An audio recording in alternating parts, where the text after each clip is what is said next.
Thank you for joining me this afternoon, and this will be part 3 of our new teaching that I'm doing on the what is the one thing that the Torah could not do. And I mentioned in our 2 previous sessions that, reading from the book of Galatians chapter 3 verse 21, that Paul said that that if righteousness could have been by the Torah, then well, let me just read it here. It says, "Is the Torah against the promises of Yahuwah?" He said, "For if there had been a Torah given which could have given life, truly righteousness should have been by the Torah." So the one thing that the Torah could not do, it could not give you life. And you have to understand that, see, that's what man needs. He's spiritually dead. When Adam sinned and rebelled against Yahuwah, Yahuwah told him that the day you eat of the knowledge of the tree of good and evil, you shall surely die. And we know that he died spiritually that day because it was 900 years later that before his physical death. And so Yahuwah was not just talking about physical death.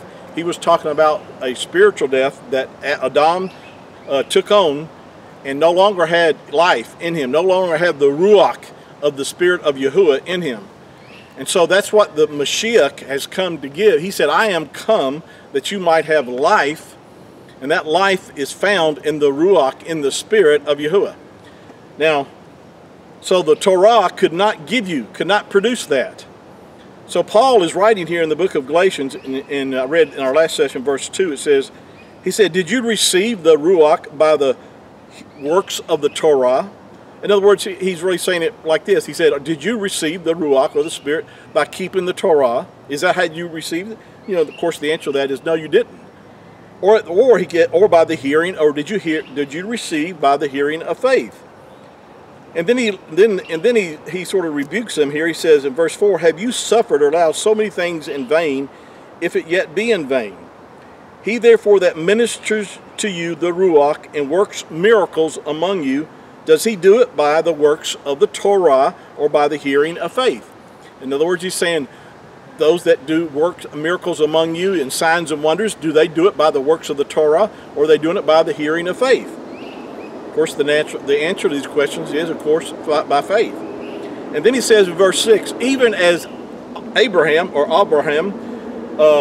believed Yahuwah, and it was accounted to him for righteousness."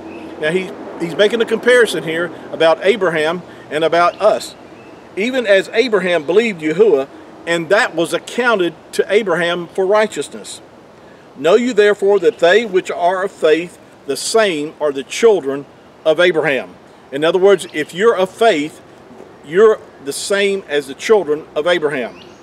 See, what makes you really a true child of Abraham is not just because if you are a physical descendant of Abraham through the flesh, but he's talking about the real children of Abraham are those that have also did what Abraham did, which was believe Yahuwah, and that was accounted to him for righteousness, and we also believe the word of Yahuwah, and it's accounted to us for righteousness. And because of that, he's imparted his Ruach in us. Thank you for joining me this afternoon. Shalom.